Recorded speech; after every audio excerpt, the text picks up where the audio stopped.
未講馬之前咧，問你一個智力問題啊。假設你台面有碗飯，係咁你會唔會話我驚人哋走嚟攞咗碗飯冇得食，你走去排隊輪米，結果輪又輪唔到咧？梗係唔會啦，屋企都教落啦，執輸行頭就慘過乜乜噶嘛，咁梗係攞咗碗飯先啦。應該就係啊。係啊不過我哋個潘一哥唔係，明明前面有個空位，佢話驚個空位冇咗，就走咗去啲馬後面，就想去揾個空位，好少咁禮讓啊！啊！呢啲真係好出奇嘅事嚟㗎，係潘一哥先可以做得到，我哋做唔到嗰啲嘢嚟嘅。咁啊冇啊，琴日唔開飯啊嘛，難兄難弟啊嘛，冇辦法啦。咁啊睇下今次點啦，今次又唔係好多馬騎啫，佢都我諗到應該沉寂完一晚都或者會有啲馬贏嘅，不過今次得7匹坐騎啊，以佢嚟講算少。不過又咁睇喎，咁你攞唔到碗飯翻屋企咧，都冇後果嘅，咁咪繼續唔攞咯。咁呢個先至係最緊要嘅關鍵啊嘛，係咪？咁啊嚟緊星期日嘅賽事咧，我哋係繼續11場啦，8草3泥混合賽道啦，草地用絲跑道嘅頭場112點半鐘，3T 有500萬嘅多寶，第一口孖 T 咧就有30萬。咁至於4重彩同埋4連環咧，就喺第8同埋喺11場咧都各有50萬加咗落去嘅。復出就無顯東，咁啊即將停賽咧就係何澤堯同埋黃志宏啊。第3場就4班1400米係草地嘅，王者有利咧都有一段時間就冇跑㗎啦，咁啊今次都叫久休復出嘅。咁啊另外就醒目先驅咧，其實季路都搏嚟搏去都麻麻地，今次試下轉麥文堅，有型量咧就俾翻阿潘頓。幸運騎兵上次一出跑得好啊，今次增程不過14多。咁隻醒目先驅係潘頓冇得跑啊，定潘頓跑有型量，我哋又唔知嘅。不過就係知道上一次佢跑咧都幾唔好彩啦，直路塞到真係成日抽起咁滯嘅。咁啊今次換咗麥明堅係咪有啲機會跑翻好啲啊？起碼1點冇咁熱先啦，同埋10檔我諗麥文堅守住個2碟揈出去追啦。我覺得呢隻馬今個月真係大熟大勇啊！其實神科咧佢真係跳得好好嘅，好 fit 嘅，上一次都好 fit 㗎，上一次又冇跑過咧，當佢咁狀態都 keep 得好好啊，我覺得。咁啊呢個路程佢都叫上名率高嘅，雖然佢本身就到而家都係跑10幾場贏過一邊啦，可能有時真係唔係幾好彩啊，希望今次好彩啲啦。係啊，咁啊希望佢取位暢順啲咧。其實季初喺東明朗跨錯失咗咧，佢哋一直都喺度等到依家都未交代到。咁啊有型量咧，其實佢都開始係接近㗎啦。不過呢隻馬咧有時啲性格咧就有啲古怪嘅。啊上次睇翻佢咧末段騎落去咧，佢啞開個口喎自己。睇下今次換翻潘頓收唔收服得到啦。不過排9檔。咁佢跑翻1400好啲嘅，上次係初上1600，之前嗰1400咁跑都接近名次啊！場第3場第4都接近，你輸俾開心老闆半個馬位啫嘛。咁如果以輸俾開心半個馬位嘅賽績擺喺一組度，應該係3甲一席㗎啦。咁啊，另外可以考下冷門就威力非凡啦。今次咧用下幾人安喎，何言夾住幾人安就唔多，120磅其實可以揾阿潘明輝啊。咁啊呢啲馬就跑得好少嘅啫，但係你見佢陣上邊都開始撲下近咧。最緊要係神貨有啲進步嘅馬咧，嗱可以睇下佢啦。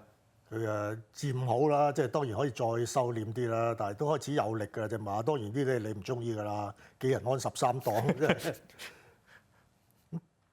可以拖住先啊！你話呢個階段好有信心都談不上嘅，不過我覺得就係有啲質素嘅馬嚟嘅。幾人安都有一隻肯攝嘅，但係咁耐都一隻咯，嗰隻叫部族高手，佢多數都唔攝嘅，咁所以大家預咗佢走蝕少少先啦。第7場賽事咧就3班1200米，咁啊繼續係草地賽嘅。呢一場又係好勻循㗎，哇！上次競進王者都幾犀利喎，2set走位咁，好似當年滿樂士咁樣贏嘅。睇下今次有冇打答啦。咁啊，當然佢都係一隻要揀嘅馬啦。咁但係呢組就真係都幾多啲幾有能力嘅馬喺度嘅。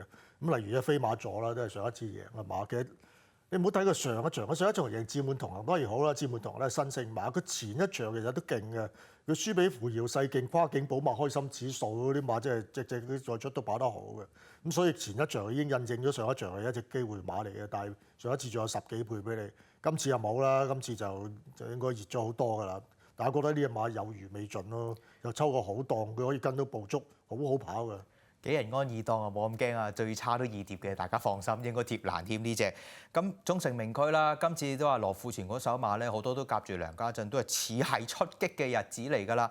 咁啊，埋門就喺從化試咗課閘啦，不過梁家俊嗰組咧就試隻顯勝高升啊，放頭嗰隻一次過睇晒佢。係，咁啊。其實都好輕鬆咯，你見到其實都扣實嘅啫，順便顯勝高升啊唔貼欄嗰隻啦。咁啊，逍遙騎士淺藍色衫就騎緊㗎啦，見到好開邊有隻就同心同夢王，我哋13亦都騎緊㗎啦。咁你大家可以見得到就係中城名區就最輕鬆，牽升高升亦都唔錯。咁啊後面嗰啲就騎緊，灰馬保研得撞眼跑咗又唔得嘅。咁啊，所以你啲課集，我覺得你見到你中城名區同牽升高升，我都係會係今次賽事裡面嘅選擇之一嚟㗎啦。中城名區就可以擺到前啲啦，甚至乎自己放都得，咁呢啲都係有近績嘅馬啦。因為今場如果睇個評分咧，其實70零分嘅馬都多嘅，1至到7號，但係超寫意嗰啲都開始係嚟緊嘅馬嚟㗎啦。咁但係競進王者上次個姿態犀利啊嘛，最緊要啲操練冇放緩啊。呢啲好得人驚嘅真係，爆完大冷跟住又唔見咗影，跟住又爆場大冷啊68倍喎，咁你都唔知會唔會唔見影嘅，咁即係擺喺前面一隻啦。咁啊〜有時呢啲馬呢啲真係都唔係話點樣睇狀態咩？如果淨係話睇狀態好 fit，如果每贏2場都幾十倍啦，真係即係唔係喺狀態嗰度睇得到。一場42倍，一場68倍，即係我諗要講下緣分咁。但係佢就顯露到佢有能力咯，但係佢就被動啲。咁佢又唔係場場都跑得好嘅話，突然一場佢就鋸晒你。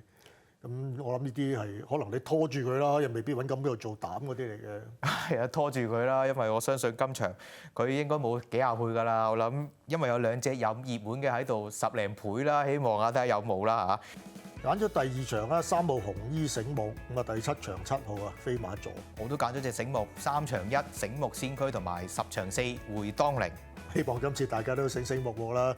咁啊近期啲沙田日馬咧，其實去到呢個1、2月嘅階段咧，好多時都啲4歲馬好成績嘅，4歲馬包辦3場彩啊，亦都經常見得到嘅。所以有時大家都可以從啲後生啲嘅馬又入手啦。因為去到季中階段咧，咁有啲馬早一輪用咗，咁啊你哋啲4歲馬除咗爭分嗰啲咧，係真係初出嗰啲4歲馬都表現得幾好嘅，大家留意住啦。星期日咧跑11場賽事，頭場開跑12點半鐘，下期節目再見，拜拜。